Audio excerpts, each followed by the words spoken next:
por estar acá, gracias por compartir. Voy a aportarles algunas de las reflexiones que he tenido en estos días sobre este asunto pues, que nos cubre a todos.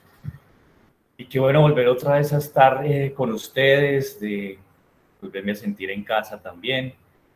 Y bueno, en estos tiempos volver a tejer más lazos de solidaridad.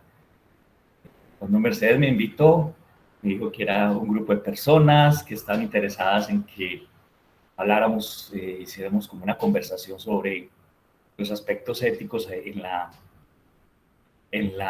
esta pandemia. Y entonces yo dije, qué gente tan juiciosa, me han invitado, vamos a ver, pues madrugan para escuchar de bioética. Y cuando después me voy dando cuenta gratamente, pues que finalmente era también una de nuestras actividades en el departamento de psiquiatría, lo que me activó la ansiedad. Entonces volví a sentir un poquito de la ansiedad del residente cuando le toca ir y preparar un tema y exponerse y someterse al debate. Pero bueno, después me tranquilicé y empezó a llegar, como digámoslo así, la inspiración para saber que podíamos trabajar hoy en este día. Entonces ya me presento, yo soy Gabriel Jaime Montoya, para quienes están conectados y no me conocen, yo soy médico psiquiatra de la Universidad de Antioquia.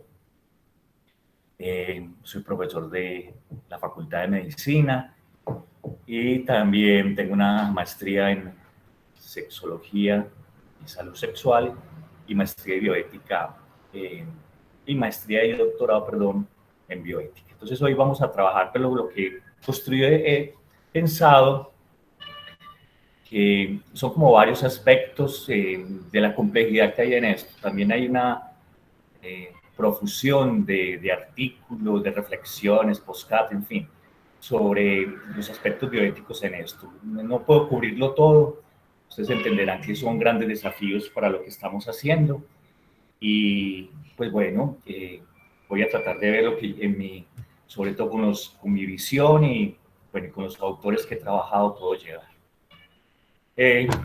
Primero les quería llevar a este contexto, ¿no? El contexto de lo que éramos antes, ¿ya?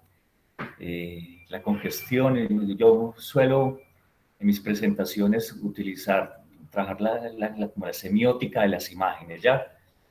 Y entender qué vivimos, qué sentimos, y en ese sentido, pues recuerdo cómo estas imágenes probablemente son unas imágenes que van a tener que ser transformadas, obviamente el TAC volverá a llegar, pero es la imagen de la ciudad congestionada, de la profunda cercanía física, y obviamente esto nos va, y de la locura, ya, del agobio, ya. Probablemente pues, el agobio podrá seguir, pero de otra manera, la presión por estar, por los desplazamientos tendrá que ser transformada, y hoy podemos tener imágenes de una ciudad que responde a otro tipo de movilizaciones, de desplazamientos. Obviamente las personas están ahí, pero ya de otra manera, ¿ya? Y este asunto de lo que podríamos denominar una nueva topología social, es decir, una nueva manera de estar socialmente cercanos, es lo que se vuelve también un asunto central para la bioética, ¿ya? La bioética parte de muchos puntos de vista, de muchas tensiones. Una de ellas son los nuevos hallazgos tecnológicos, pero también son, infortunadamente, lo que estamos viendo ahora, los nuevos desafíos para la humanidad. Pero también es la interacción con el otro, ya es, y ahí es donde quiero, como van a ver que a lo largo de esto que preparé, van a observar esto, es decir, cómo estamos respecto al otro, ya ahí hay un punto en el que nos tenemos que poner a reflexionar. Y también aquí entonces voy a tomar una frase de Byung-Chul Han, en la sociedad del cansancio, donde él habla de la positividad. Y él está diciendo, y él entiende por positividad esto que aquí está en un primer momento enunciando, y es que él afirma que estamos en una sociedad con un exceso de positividad. Esto se entiende como un exceso de estímulos, informaciones e impulsos. Y dice acá, modifica radicalmente la estructura y economía de la atención. Debido a esto, la atención queda fragmentada y dispersa.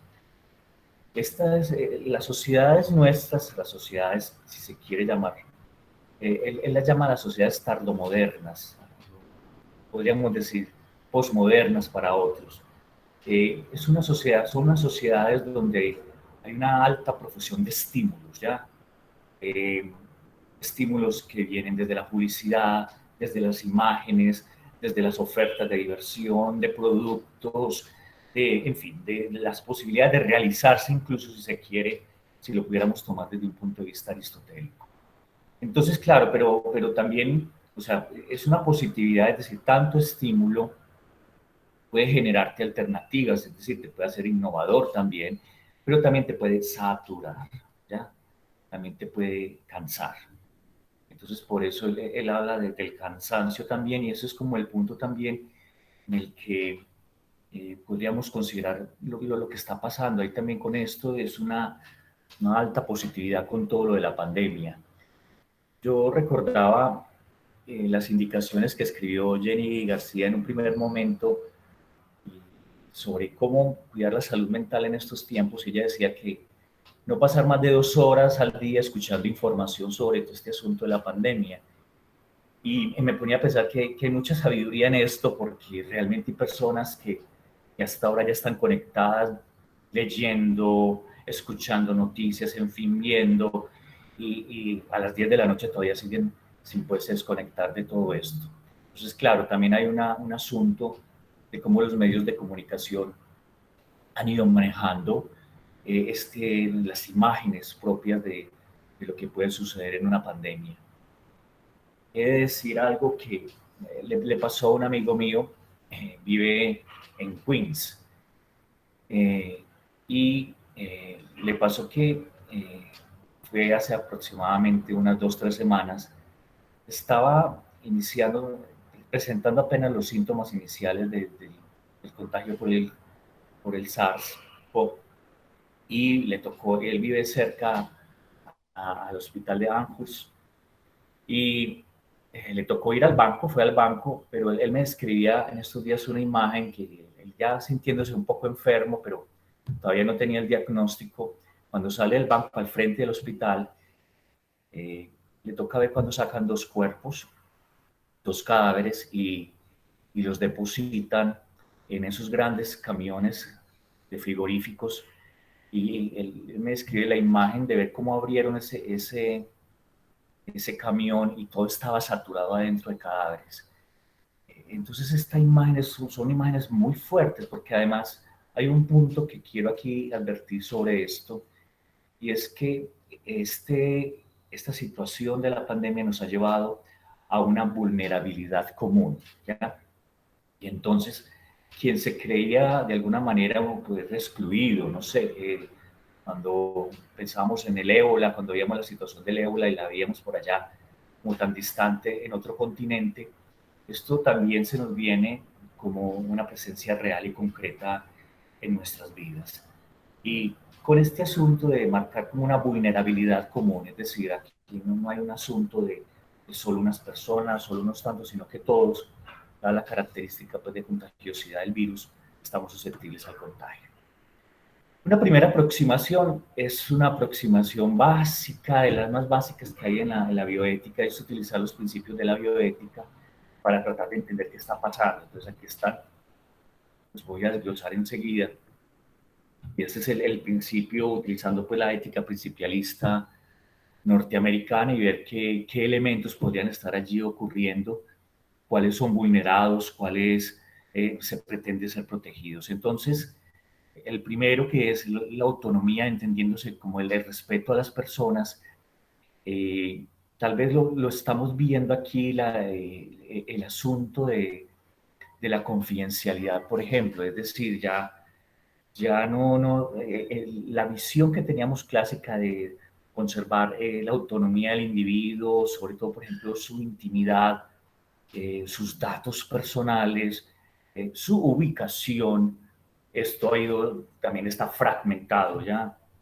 Es decir, aquí ya lo que concebíamos como la conservación a ultranza, por ejemplo, de la confidencialidad o por decir algo, por ejemplo, tu propia ubicación personal eh, está cuestionada. Y lo otro es que también hay un asunto de poder hablar de esta capacidad de liberar que anoto allí en la diapositiva, porque entonces también hay aquí una posición y contraposición en términos de información, educación, pero también de lo que los españoles llaman los bulos o los fake news. Y aquí entonces, claro, el individuo que se siente en capacidad de poder decidir por sí mismo y que está pretendiendo cuidar su salud también está en crisis porque el material que le llega, por ejemplo, a partir de los medios o lo que puede encontrar en la red, es un asunto contradictorio muchas veces, ¿ya? Entonces, por eso puedes ver que hay una contraposición muchas veces. Entonces, el individuo también puede actuar incluso en contra de lo que esperamos como sociedad, es decir, como rebelarse frente a esto. Y ya ustedes entenderán la dinámica también de cómo ha habido, digamos, un aumento la fuerza del Estado, digamos, sobre los individuos. Si lo miramos desde la beneficencia, buscamos pues aquí, cuando trabajamos en medicina, en tantos otros aspectos de la interacción social, podríamos estar pensando que hay que, por supuesto se mantiene así, asegurar el bienestar. Eh, ¿Cómo hacer que todos estemos bien, ya? Pero también cómo asegurar que las personas que se han infectado y que, digamos, se han complicado reciban la adecuada atención. Entonces, por supuesto, esto implica una visión social que debe ser en conjunto, ¿ya? Entonces, por eso no deja de como de sorprenderme que empresas que antes se dedicaban a, no sé, a producir máquinas, a automóviles, en fin, pues ahora tengan que estar pensando en cómo se fabrica un respirador y otros que se dedicaban a prendas, no sé, a hacer vestidos de baño, no sé, cualquier cosa, ahora estén pensando en, pues, o diseñando tapabocas. En estos días vi un catálogo de cómo va a ser la nueva moda, ¿ya? Entonces, unos cuellos, unos buzos, unas camisetas que incluyen, pues, podríamos decir, lo que es el tapabocas. Entonces, es como pensar que también es un desafío, ¿ya? El sentir que todos los que estamos frente a una situación de riesgo podamos tener también una atención que corresponda a esto y que conserve el nivel de, digamos, de calidad al que aspiramos. Pero también aquí hay un asunto también y es el asunto de tratar de hacer la beneficencia, por ejemplo, en el personal de salud, se puede traducir también no solo en el riesgo biológico, infortunadamente, pues, lo que sucede con tantas personas, enfermeras, auxiliares de enfermería, personal de laboratorio, conductores, vigilantes, en fin, que trabajan en los médicos, por supuesto, que se han contagiado y que incluso han fallecido, sino también que hay un asunto para el personal de salud en términos de experimentar la marginación y la discriminación. Parece increíble, pero se presenta así, es decir, tratar de mantener un nivel alto de beneficencia, de cuidado del que está en situación de vulnerabilidad o de riesgo, también representa para el personal de salud un desafío para su propia integridad. No maleficencia es un punto importante, cómo no hacerle daño al otro, ¿ya? Y aquí también estamos en un punto de todas estas campañas que buscan que mantengamos el distanciamiento físico, como le escuchaba en estos días a un infectólogo, más que el distanciamiento social, eh, implican que de suyo hayamos involucrado, incorporado en nuestra conciencia la capacidad de que al no hacerme daño, y es decir, al protegerme, estoy protegiendo al otro, ¿ya? Y también que al no llevar los protocolos, al no llevar las debidas advertencias o sugerencias que se dan, estoy poniendo en riesgo un grupo social. ¿Ya? Yo creo que hay un asunto aquí para la bioética también, porque nunca de pronto no habíamos entendido la dimensión de estar conectados y de estar conviviendo en este planeta todos. Y en términos también de justicia está el asunto en todos órdenes, en todos los órdenes, es decir, el que está también con el sistema de salud ya. Eh, Infortunadamente, la pandemia también ha venido a mostrarnos de forma fehaciente que no éramos una sociedad justa o equitativa, eso pues ya lo sabíamos, pero infortunadamente ahora se radicaliza esto. Ayer escuchaba a la secretaria de la CEPAL, la Comisión Económica para América Latina, y hablando pues de las proyecciones no tan optimistas en el crecimiento económico, incluso el receso económico, y advertía como justo de nuevo con una situación como la que estamos viviendo son las personas más pobres las que definitivamente siendo más afectadas. Entonces, por supuesto, sociedades europeas, norteamericanas, que se supone tenían niveles altos de bienestar social, con esto se devuelve como todo el asunto y vuelve otra vez como a estar, eh, digámoslo así, patente, evidente, las desigualdades sociales. Entonces aquí hay un punto cuando uno trata, por ejemplo, de mantener la autonomía de los individuos, cuando una decisión está enfocada en conservar la autonomía, por ejemplo, conservar, respetar que usted pueda decir dónde está, por decir algo, eh, y no tener que otra persona te esté controlando. En estos días me pasó que estaba en el Jumbo ahí en la 65 y me bajé del auto y a los minutos, unos pocos minutos, cuando estaba entrando allí al local, me llega una imagen de la ubicación del auto, ¿no? Donde es que yo estaba en tal parte, ¿no? Entonces, lo que sucede allí es como ese asunto, ya hay una realidad patente de que sobre nosotros hay algo superior incluso a la autonomía de los individuos y, y es como entender también este asunto. Entonces, si conservamos la autonomía, entonces tendríamos que pensar también en la beneficencia, lo mejor para cada uno de nosotros y lo mejor para la sociedad. Lo que quiero decir y enunciar con lo que aquí estoy afirmando es que hay es imposible, de alguna manera hay un principio que Ricardo Maliandi, un filósofo argentino muy dedicado a la bioética, él hablaba de la incomposibilidad de los principios bioéticos.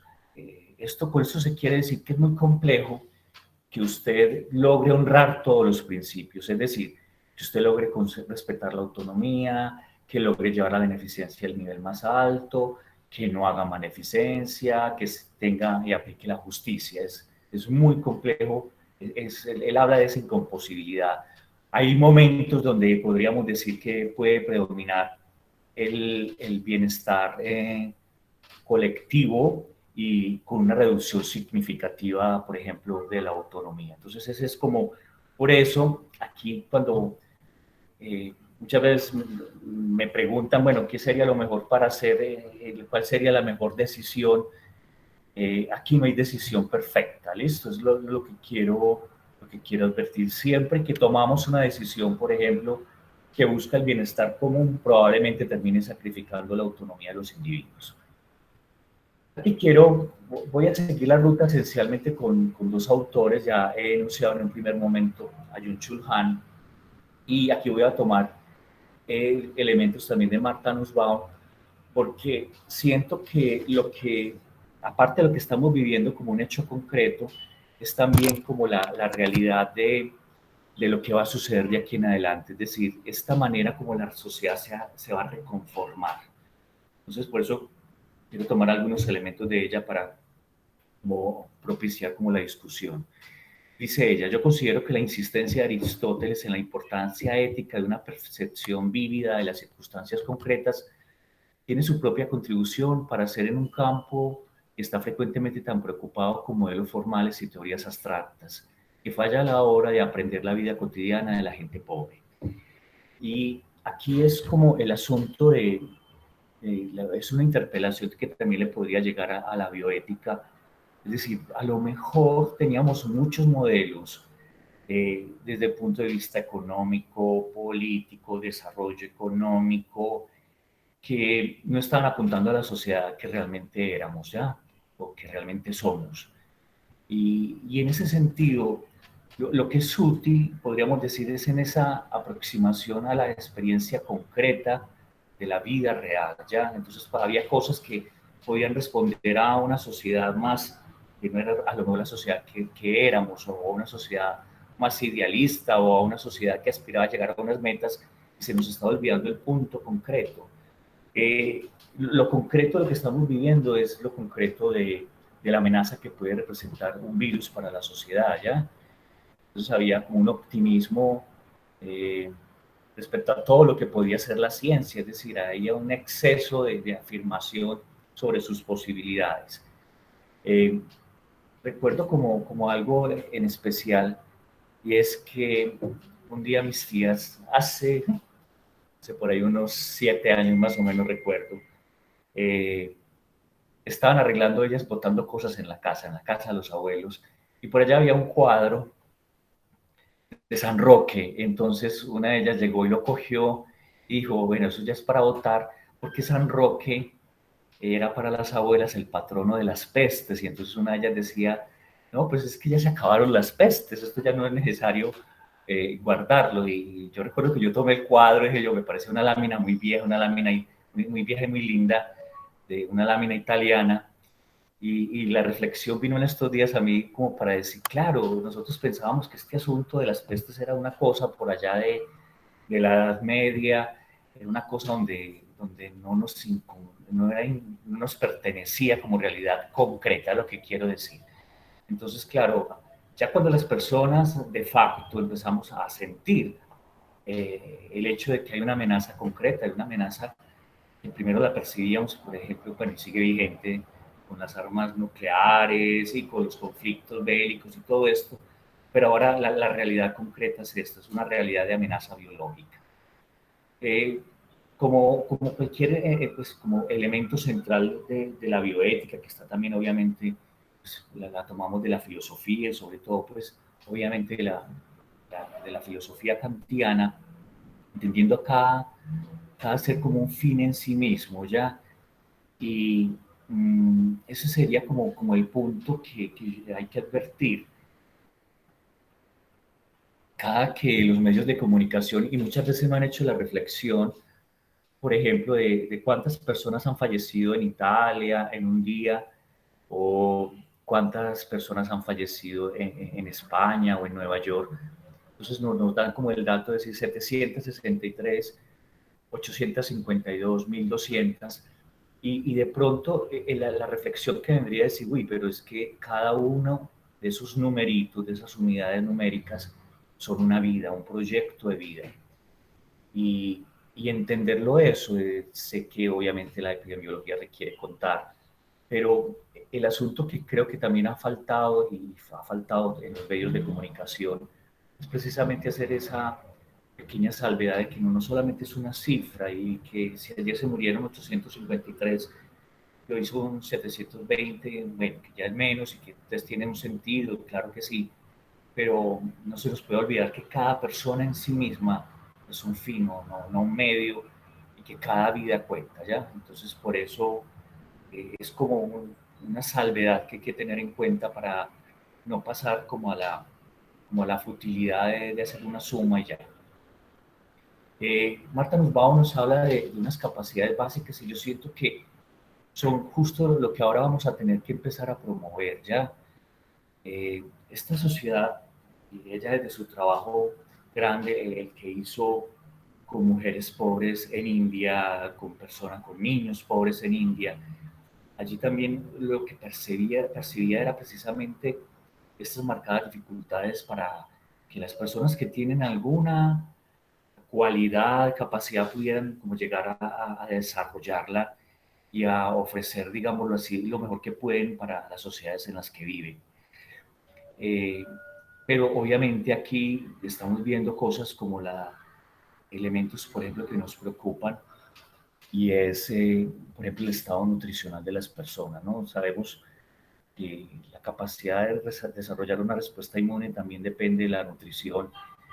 Lamentablemente, observar lo que está sucediendo en el Amazonas, al Amazonas brasileño y por ende al peruano, al colombiano, es ver también cómo hay condiciones que vienen a golpear justo a las personas por una historia que se trae digamos, de desigualdad, por ejemplo, en el acceso a la alimentación, en el acceso a los cuidados de salud.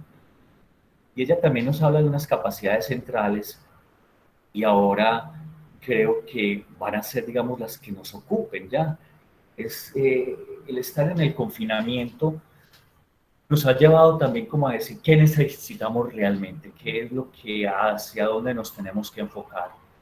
Ella habla de la vida, habla de la salud corporal, por supuesto, de la integridad corporal, de los sentidos, la imaginación y el pensamiento.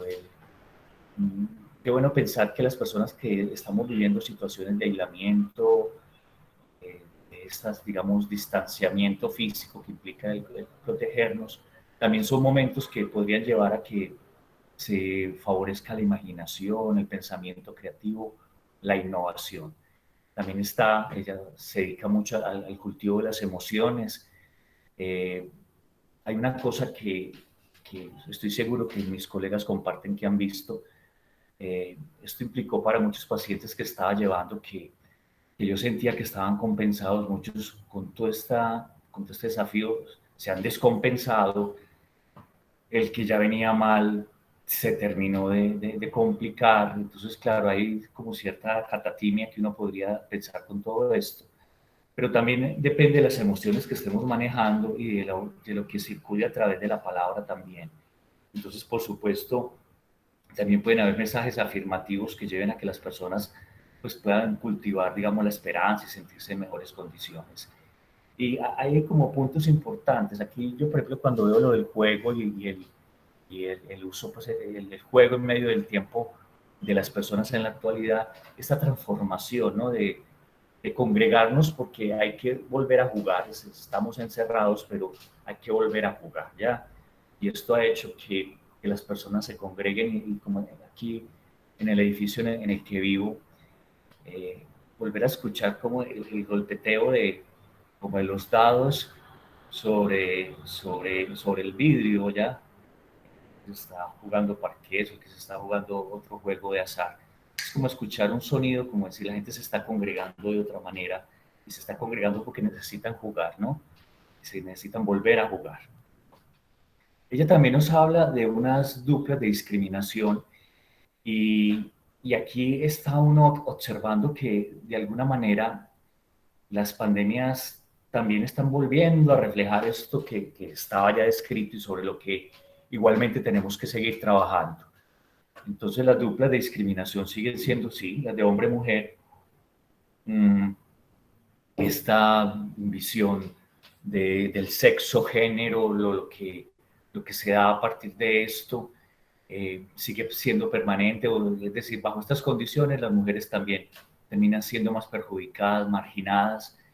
También está la diferencia entre lo rural y lo urbano, y probablemente muchos de los recursos llegan primero al urbano y después van a llegar a lo rural, ¿ya? Entonces hay las movilizaciones de dispositivos, de elementos de protección personal, de ayudas a los hospitales, a las comunidades, probablemente estén circulando más a nivel urbano que rural.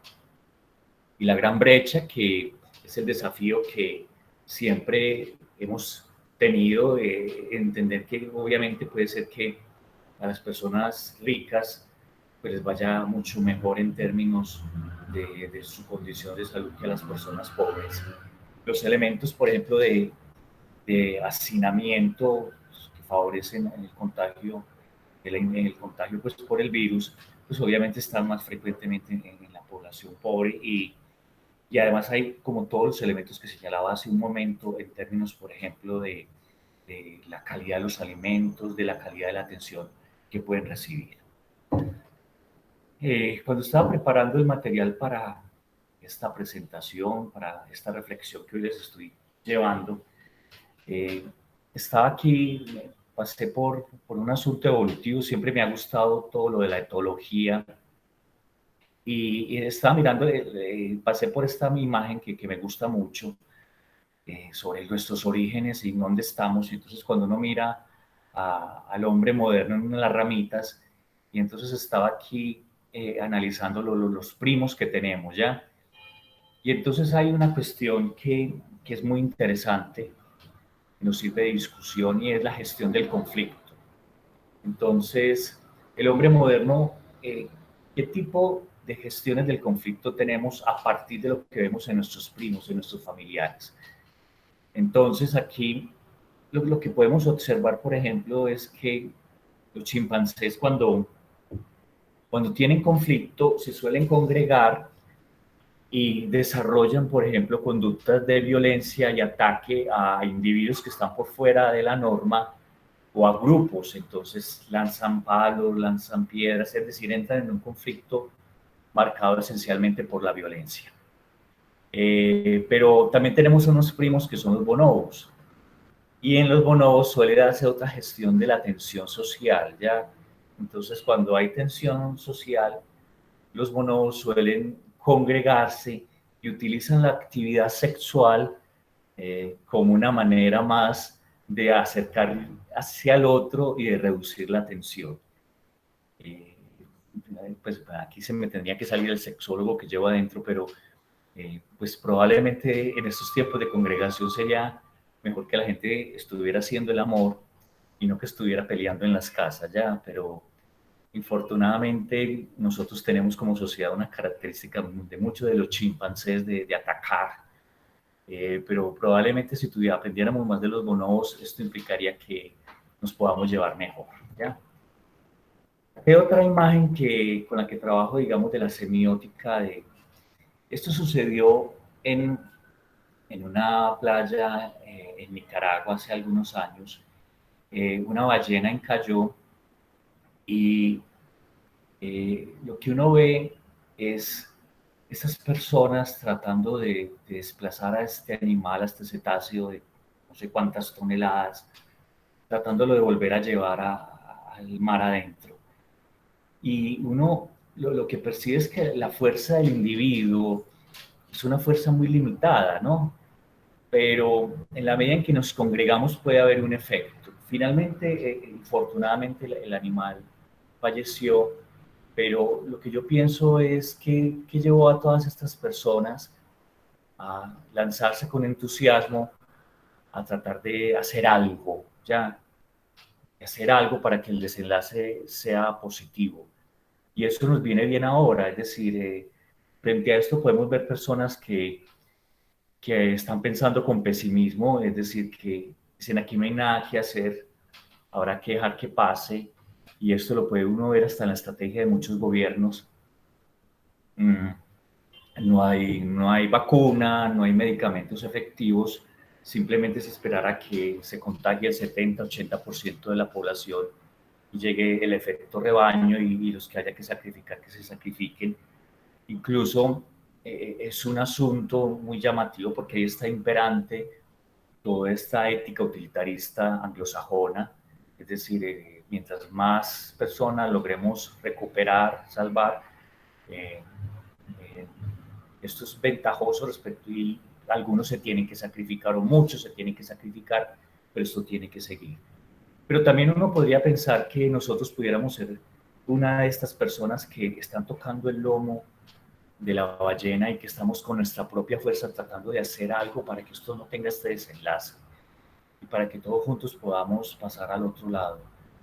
Eh, prefiero ser de los segundos, ¿no? Y siempre tendría que estar pensando que nuestra palabra es de nuestra profesión, desde lo que cada uno hace en psicología, en psiquiatría, en medicina, en terapia ocupacional, en lo que hagamos desde nuestro conocimiento, podamos ser aquellos que están empujando y no los que están atajando el esfuerzo colectivo. Hay otro punto que quiero aquí tomar de Chulhan y es el asunto de que al transformarnos como sociedad, es decir, al empezar a desarrollar todos estos elementos que nos ha tocado hacer, surge sobre todo, por ejemplo, el teletrabajo, el trabajar desde casa, el congregar, un asunto muy interesante que leía, escuchaba en estos días, cómo el ámbito doméstico pasó a ser va a pasar a ser, ya esto ya estaba sucediendo, esto no es algo derivado del COVID-19, sino que ya venía, el ámbito doméstico pasó a ser el sincretismo de los espacios del hombre.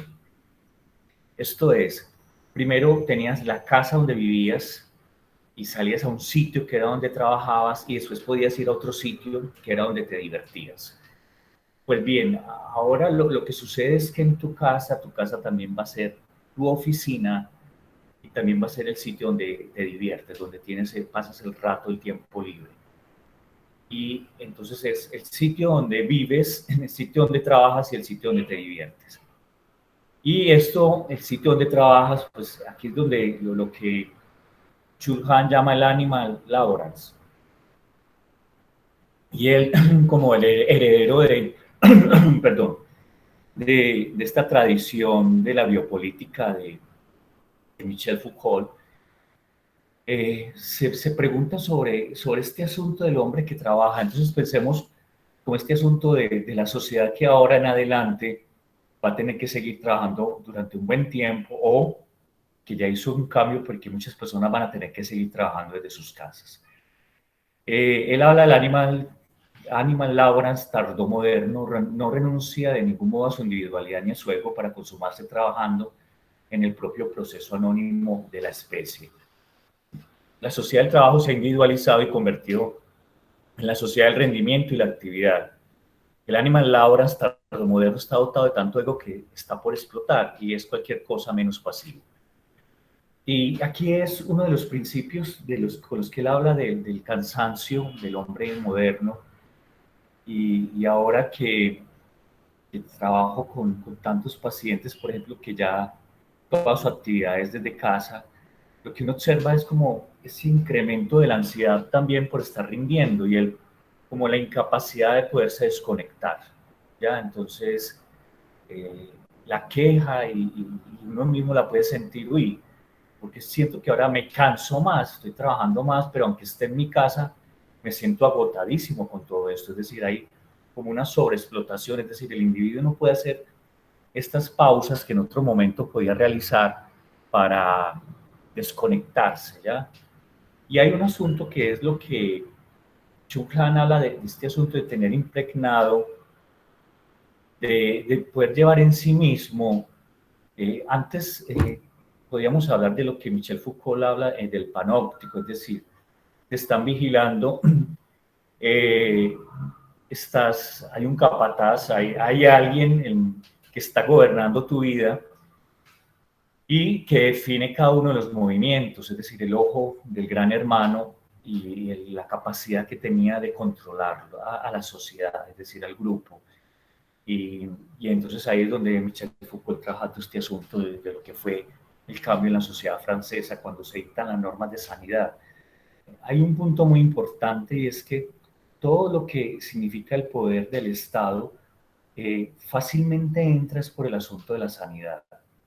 Entonces, medidas que se han instalado ahora, que supuestamente son temporales, eh, vamos a ver con el tiempo si definitivamente no se volvieron permanentes. Ya cosas que antes que se argumentaron que era por la salud de todos y que está bien que se dan, es que no es una crítica que no se deban hacer, sino que desde la reflexión de la biopolítica y desde lo que proponen autores como Michel Foucault o Deleuze, hay allí un asunto del control social, pero lo que propone Chulhani y que se conecta con esto que estoy hablando del trabajo, es que ya no necesitamos una cámara encima como vigilando qué hacemos y qué no hacemos, sino que es que usted tiene incorporado, y aquí lo dice él, tenemos incorporado, nosotros somos nuestros propios mayordomos, somos nuestros propios capataces.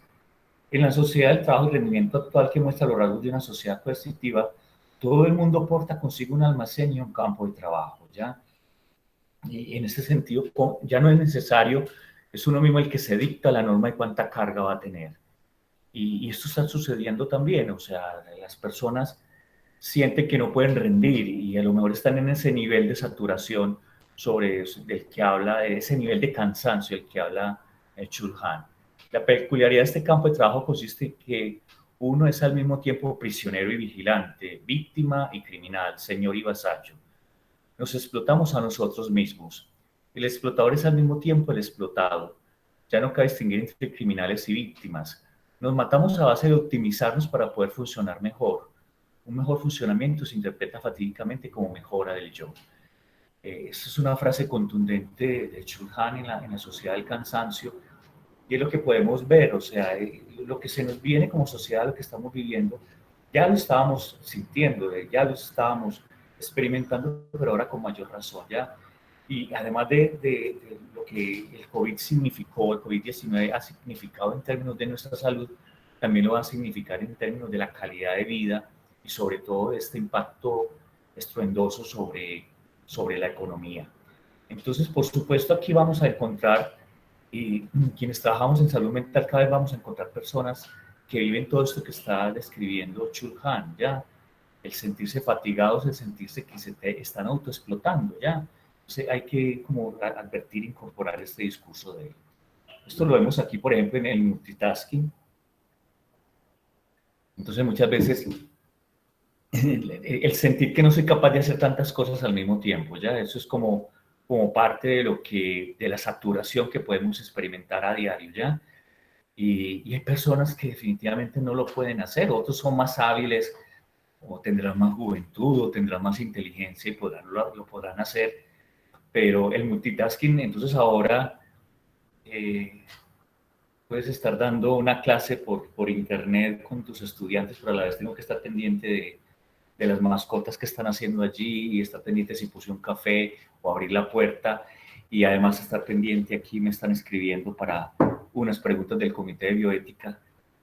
Tengo que estar con la mente con múltiples puertos USB como para tratar de ver dónde están todas las realidades y todo lo que tengo que estar cuidando y atendiendo.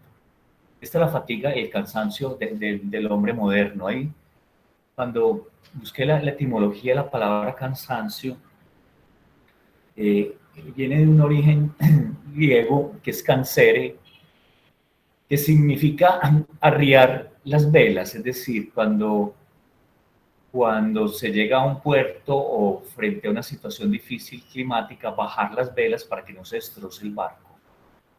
Eh, es eso, como hay veces que es tanto lo que tienes que hacer que lo mejor es parar un rato, ¿ya? Lo mejor es parar un rato, ese es el cáncer, el cansancio.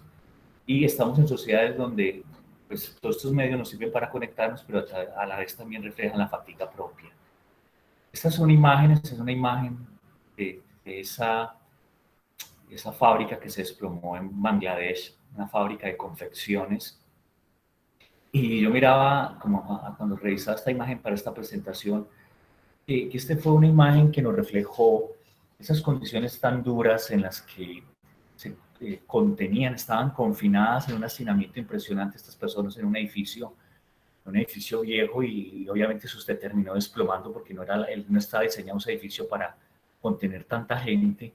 Los nuevos tiempos en los que vamos a trabajar ya, y cómo ya veníamos anunciando que la manera como estábamos trabajando era también insostenible ya, las condiciones en las que se estaba realizando, y probablemente este y muchos otros casos también se sigan dando, porque el solo hecho de que tengamos la pandemia no ha significado que hemos cambiado la sociedad, obviamente, para todo, pues, para un rendimiento positivo. Habla Chulhans de algo que viene muy bien para estos tiempos en los que hay aislamiento, en los que hay cuarentena, y porque él critica, dice, él toma el modelo de la vida en los monasterios medievales. Y aquí entonces el modelo, la regla con la que en estos monasterios se seguía, eran dos clases de vida, la vida activa y la vida contemplativa. Esto es, en la vida del monje tenían que haber momentos en los que se hiciera la labor, ¿ya? En los que se cultivara el huerto, se fabricara, se cocinara el pan, se transcribieran, se copiaran los manuscritos, pero también tenía que haber un momento para la vida contemplativa. Esto es para la oración, para la reflexión. O sea, lo que en latín se afirmaba como la expresión ora et labora, es decir, obrar y trabajar. Y lo que Chulhan no nos dice, lo que él plantea es que la sociedad esta tardomoderna, como él la menciona, es una sociedad dedicada a la vida activa, es decir, a producir, a generar dinero, a tener muchas horas de trabajo, a cumplir muchas metas laborales, a tener muchos recursos, a tener muchos objetos, bienes materiales, en fin. Pero hay poco para la vida contemplativa. Y probablemente aquí mi lectura es que en esos tiempos de confinamiento también probablemente espera uno, y lo digo yo de una manera optimista, que haya más tiempo también para la vida contemplativa, es decir, esto de encontrarnos en nuestros propios hogares, de trabajar desde los hogares, pero también tiene que haber un momento para esa vida contemplativa, es decir, para reflexionar y mirarnos hacia adentro, ¿ya? Hay un autor que es Schulz, eh, consultado obviamente por los sociólogos, es un gran autor para la sociología, y hay una imagen de él que me gusta mucho, porque él sostiene que el individuo durante su trasegar vital en algún momento tiene que subir a la montaña y mirar el valle. Esto es que el individuo tiene que parar, sustraerse de todo el agite que lleva, subir a la montaña para reflexionar y mirar en lo que estaba sumergido, en lo que estaba trabajando, en el hacer, en el devenir diario. Y es el asunto de subir a la montaña, de aislarse por un momento. Yo creo que junto con Schulz y con lo que dice Chulhan, qué bueno también sería pensar que estamos también en un momento donde estamos haciendo o que deberíamos hacer esta vida contemplativa. Aquí eso sigo con él también trabajando. El sujeto obligado a rendir compite consigo mismo y cae bajo la destructiva coerción de tener que superarse constantemente a sí mismo. Esta coerción a sí mismo que se hace pasar por libertad termina siendo mortal. Entonces también hay como esa reflexión para decir, bueno, hasta dónde estábamos pidiéndonos tanto rendimiento, cumplir tantas metas, y esto de alguna manera nos devuelve a decir, bueno, y si me contagio, y si me muero, ¿esto para dónde va? ¿No? Es como la reflexión como con todo esto, es decir, cuál es el sentido de todo lo que estoy haciendo, qué es lo que realmente vale la pena, o cuál es el Dios, digámoslo así, al que tengo que obedecer. Y estas son, pues, digamos, son situaciones que no solo comprometen pues, al personal de salud, sino que nos comprometen a todos en general. En estos días hablaba con una paciente ya mayor que tiene POC y ella me decía que ella sabe que si se contagia tiene una alta probabilidad de morirse y que entonces está en un proceso de entender que entonces ya como qué es lo que vale la pena de todo lo que ha vivido, ¿no? Y son reflexiones muy duras porque eh, el sentir que, por ejemplo, lo que estaba en la expresión de ella y en otras personas mayores que he escuchado, es sentir como que ya todo está cerrado, ¿no? Y entonces este asunto de un pesimismo que se apropia de las personas, cuando dice ya el ciclo vital, tengo que cerrarlo, ¿no? Y eso es fatídico, obviamente, porque toda esta pandemia nos ha llevado a volver a decir, ¿y hasta dónde va a seguir esto? ¿No? Eso es como un punto delicado. Dice Chulhan también con esa expresión que me parece, él hace un juego muy interesante, él escribe originalmente en alemán y hay que felicitar al traductor que logró llevarnos esto al español. Y él propone que haya una expresión en el sentido de poderle decir al otro, mire, de todo esto que estoy viviendo, de esta fatiga del tener que rendir, de esta fatiga del tener que afrontar tantas cosas, eh, yo te estoy cansado, ya me entrego a vos, mira, lo que vas a encontrar de mí es toda esta fatiga, ya toda esta fatiga es lo que vas a encontrar probablemente de mí. Y yo pensaba, cuando miraba la construcción gramatical, nosotros tenemos pocas construcciones gramaticales de este orden, pero pensaba también en otra que utilizamos cuando decimos, te estoy agradecido, ¿no? Yo me entrego a vos en agradecimiento, pero aquí Chulhan dice, te estoy cansado, me entrego a vos porque me siento cansado. Y cuando en un primer momento mencionaba que el asunto de las prioridades de la bioética también tienen que ver la interacción con el otro, es decir, es probablemente lo que vayamos a encontrar ahora muchas veces, ya la persona que vive esta sociedad en estos tiempos se siente fatigada por la incertidumbre también, es decir, no solamente es un riesgo vital, es un riesgo, una amenaza para la salud corporal, para la misma existencia física, sino que lo que va a suceder, que aunque las personas se contagien, van a seguir viviendo pero en una sociedad que cada vez les va a resultar con más incertidumbre, ya, con más incertidumbre. Y probablemente cada vez vamos a encontrarnos más cansados, ya. Entonces, el entregarse al otro, espera uno que sea, poder decir, te estoy lleno de energía, pero probablemente lo que va a suceder es que te estoy cansado, sea como una expresión que venga a ocupar y a descifrar mucho del malestar interno de las personas en estos tiempos. También hay algo que quería como advertir que se conecta mucho con esto y lo veo uno en términos también de la salud mental, y es que con todo este asunto de tener que trabajar, rendir, también están las personas, se incrementa la procrastinación, ¿no? Es como un asunto de postergar. Y la reflexión viene acá en el sentido de decir, bueno, ¿qué es lo importante para hacer hoy, no? Y las cosas que antes nos parecían como de primer orden ahora pueden ser secundarias, ¿no? Y ahora este asunto de qué espacio, cuál es mi agenda de hoy y qué es lo que voy dejando para hacer, ¿no? Entonces probablemente esto represente, y lo veo cuando trabajo con los pacientes, que hay como un asunto de no sé qué va a pasar hasta cuándo tenemos que estar encerrados, entonces lo dejo para después, ¿ya? Y también hay una fatiga, por supuesto, asociada a esto, porque cada vez se siente que lo que hay que hacer después va a ser mucho mayor que lo que hay que hacer hoy. Aquí también viene un elemento que tomo de esta sociedad, de la posguerra, la sociedad americana de la posguerra, y allí donde se originan todos estos movimientos tan interesantes del feminismo, pero también de la manera colectiva de lo que después se reflejaría en el baby boom y en otras transformaciones sociales, el poder decir si lo podemos hacer, ¿ya?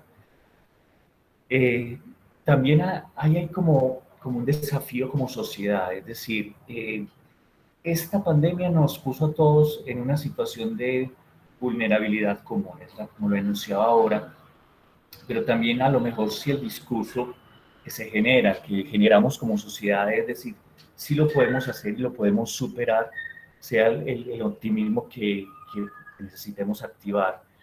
Pero también hay en el We Can Do It, el poder pensar que también hay esfuerzos que pueden ser, digámoslo así, efímeros o que pueden estar mal dirigidos. Ya hay un asunto que es un desafío también de parte de los dirigentes para saber dónde ponemos la energía. Ya cuando hay pocos recursos, saber dónde podemos poner la energía y no desperdiciar, por ejemplo, tiempo, recursos materiales o dinero en actividades que nos pueden hacer desorientar. Mm, habla en esta conexión con lo que estamos viviendo aquí, pensaba un poco también con esta imagen en el mundo trepidante que estamos viviendo y que vamos a seguir viviendo, pero además con las acotaciones que va a implicar el estar protegiendo la salud.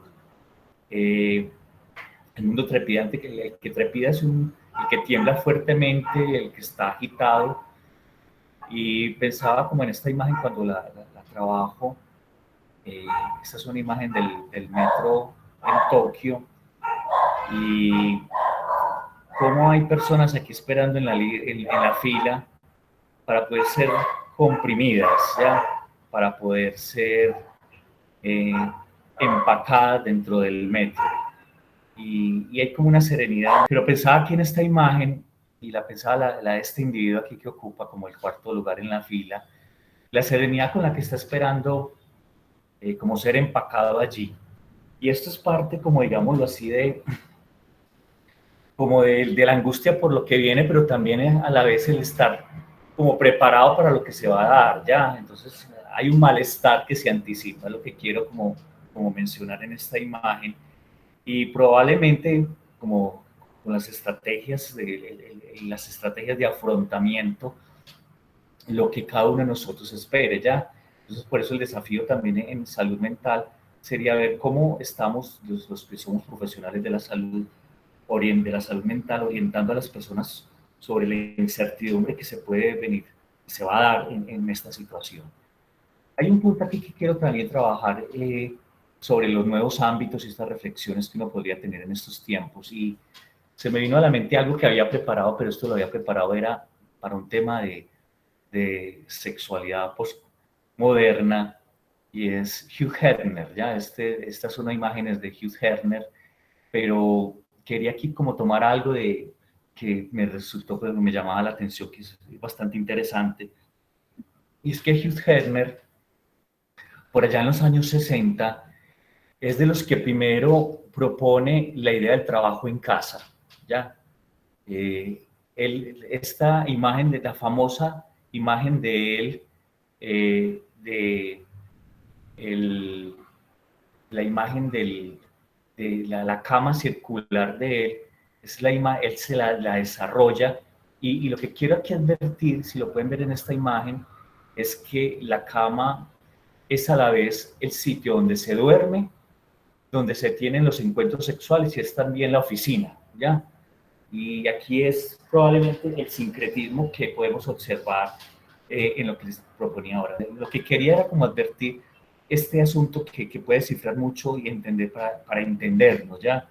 Y fue Hugh Hefner, este fue el fundador de la revista Playboy y de las mansiones Playboy y todo este asunto, que él se planteaba como un hombre, el hombre que trabajaba en la casa, ya el hombre que se enriquecía en la casa, ya eso es una visión bastante interesante, eh, que podemos como empezar a retomar y decir, mire, hay un asunto que se va a transformar en nuestras vidas, y es que probablemente ya tengamos que hacer de nuestros escritorios, de los sitios donde trabajamos, también como un estudio de televisión, de videollamadas, y también aquí vamos a tener que reorganizar nuestras vidas, es decir, que un mismo espacio llegue a conformar, a cumplir varias funciones, es lo que quiero como mencionar con este asunto.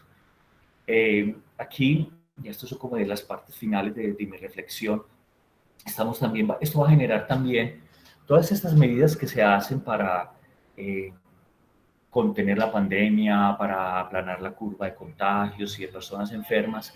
También lo que va a hacer es que nos genera una sociedad de cuerpos disciplinados. Se conecta mucho, pues, con la propuesta de Michel Foucault en términos del control social, del biopoder, y por supuesto esto va a llevar también a que muchas de las libertades individuales mmm, también se puedan sentir amenazadas, ya en términos de desplazamiento, por ejemplo. Y ahí es como la preocupación de la OMS, por ejemplo, si los países van a empezar a pedir el pasaporte inmunitario, es decir, tener que demostrar si tienes eh, títulos de anticuerpos, de inmunoglobulina G, eh, de protección frente al coronavirus, ¿ya? Y lo otro es que todas estas medidas nos llevan a pensar también cómo tiene que haber cohesión social, ¿ya? Entonces, la cohesión social implica que si yo cumplo la norma, los otros la estén cumpliendo también. Entonces, primero nos sorprendía, había algunas personas que utilizaban el tapaboca, la mascarilla, cuando estaban, por ejemplo, con un síndrome gripal. Y nos podía parecer un poco extraño, o podíamos pensar que es alguien con una, digamos, susceptibilidad inmunológica. Pero ahora lo que a uno le puede sorprender es que alguien no esté utilizando el tapabocas, ¿no? Y esto fue un aprendizaje que se dio en cuestión de semanas, es decir, eh, esa transformación cognitiva se dio rápidamente, ¿ya? Y espera uno que sea incorporada también como para el futuro y el bienestar de la sociedad. Esto lo traje porque en estos días tuve esa imagen cuando estaba instalándome unos guantes del asunto de la protección, y entonces pensaba que como parte de la propuesta, ya es lo que digo aquí en la parte final, es que como sociedad y como individuos tendremos que abrir nuestro nivel de conciencia, ¿ya? La conciencia de lo que significa proteger al otro, por ejemplo, la vulnerabilidad del otro, la conciencia de saber que si estoy protegiéndome, eh, protejo también a los otros, y también entender las dimensiones de cada medida, es decir, son pequeñas acciones que se pueden hacer, por ejemplo, las medidas que tienen que ver con lo sanitario, con la higiene, todo esto, pero que tienen repercusiones grandes. Pero también está la movilización de recursos, ¿ya? Entonces, lo que un individuo hace tratando de ayudarle al otro también tiene un reflejo grande, ya esa expansión que se tiene.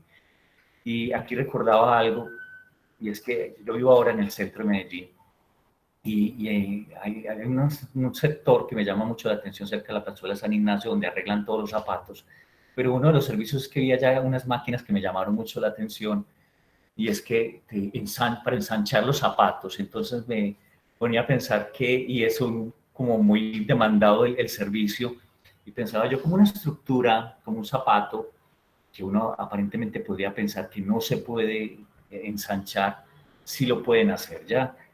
Y así pensaba yo, si hay algo rígido, así también uno podría tener la metáfora o analogía, si se quiere, con la manera como pensamos, ya.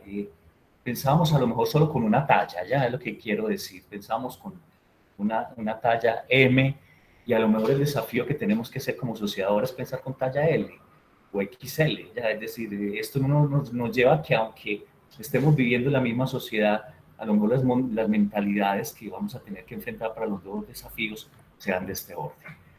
Y aquí, cuando hablo de propuestas, también estaba pensando un término que me gusta mucho abordar, y es el término de la molicie. Entonces, en un primer momento les he hablado de este asunto de los desafíos, también les he hablado de la autoexigencia, les he hablado del cansancio y qué hacer frente a esto. Entonces, también en algún momento, cuando les mencioné lo de Martha Nussbaum, les hablaba del juego, de lo lúdico. También aquí hay una palabra que me gusta mucho, que es la molicie. Ella y tiene dos acepciones según la RAE. Es la blandura de las cosas al tacto, también el abandono invencible al placer de los sentidos a una grata pereza.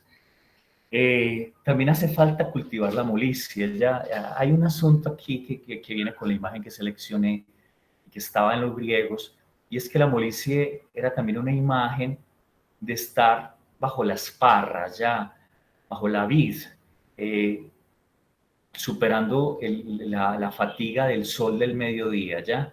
Entonces era tomar la uva, era poderla disfrutar y tocar su blandura. Esa es la imagen de la molicie, pero también en estos confinamientos sería importante que tengamos en el sentido del abandono invencible al placer de los sentidos. Es decir, aquí estaría también lo que veíamos de Chul Han, esa vida contemplativa. A lo mejor qué rico pensar que estos no son solamente tiempos de aislamiento, de distancia, sino que también son tiempos donde practicamos la molicie, donde tenemos vida contemplativa. Y también una grata pereza. Esos son como términos que parecen como ajenos a esos tiempos en los que hay que tener tanto rendimiento. Está también aquí una bacanal. Pues la idea pues no es tampoco entregarse pues al desorden total, pero sí entender que bajo muchas formas las personas podemos interactuar y complacernos. Y con esto quiero acabar. ¿Cómo hacer para cultivar la esperanza ante la adversidad? ¿Ya? Es tal vez como un punto desafío como humanidad. Tantas veces hemos como humanidad enfrentado situaciones complicadas. Eh, Cada generación ha tenido que llevar lo suyo. A nosotros nos ha tocado esto que estamos viviendo, más lo otro que ya hemos tenido que experimentar, pero siempre es importante, y creo que esto debería ser una tarea colectiva de los dirigentes, de los medios de comunicación, de todos los que trabajamos con personas, de todo el que hace cualquier labor que obviamente redunde en beneficio social, y es tener este sentido de cultivar la esperanza, ¿ya? Que las palabras apunten a esto, ¿no? Que la energía esté apuntada a que las cosas pueden estar mucho mejor y que van a salir mejor, pero sabemos sin desconocer el principio pues, de realidad de que también hay una adversidad. Y en ese sentido de tener tejido, de congregarnos, está esta imagen que es con la que acabo. Eh, Hay un punto, les decía que con frecuencia me interesa el tema de la etología, y hay algo muy bello en los cardúmenes, ¿ya? En los cardúmenes hay, cuando estaba preparando esto recordé una imagen, hay una escena de Buscando a Nemo, de esa película de caricaturas, en donde el banco de peces adopta formas ya según el diálogo que se tiene allí. Y esto es lo llamativo porque la forma de los cardúmenes, por ejemplo, si lo pueden observar, aquí hay 3 tiburones depredadores para este cardumen, pero si cada uno de los peces logra mantenerse unido al cardumen, no es vulnerable a ser depredado por el tiburón, pero si un solo pez se extravía, deja de seguir la indicación del cardumen, obviamente se vuelve de inmediato en vulnerable, es decir, es mucho más fácilmente presa por parte de los tiburones.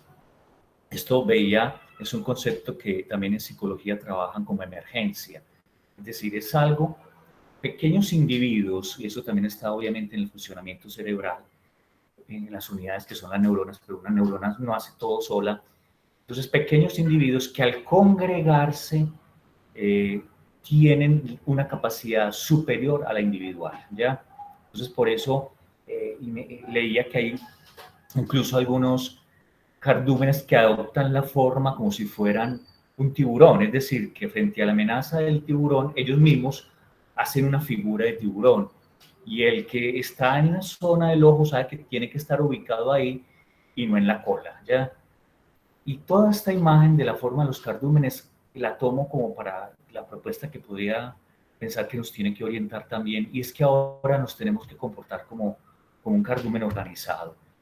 Es decir, frente a una amenaza grande, frente a este tiburón del COVID-19, tenemos que trabajar así, como un cardumen organizado. Entonces, las individualidades van a ser pues nos pueden amenazar a todos, es lo que quiero decir. Amenaza al individuo, pero nos amenazan a todos. Y tal vez la mejor manera que pudiéramos enfrentar, con la que pudiéramos enfrentar esta situación, es con este pensamiento de cardumen, es decir, y hay una condición, leía también desde lo que explican los etólogos con esto, es que hay 2 condiciones básicas para que el cardumen funcione en este orden. Uno es que tiene que haber cercanía, pero no puede ser estrecha. Es decir, los peces tienen algo que se llama la línea lateral, que son unos mecanorreceptores con los que permiten sentir al otro, pero no puede ser tan cerca, porque entonces obviamente estarían compactos y eso generaría daño. Entonces tiene que haber una distancia prudente y lo otro resulta obvio, pero tiene que ser así, tiene que seguir nadando, es decir, no pueden dejar de nadar.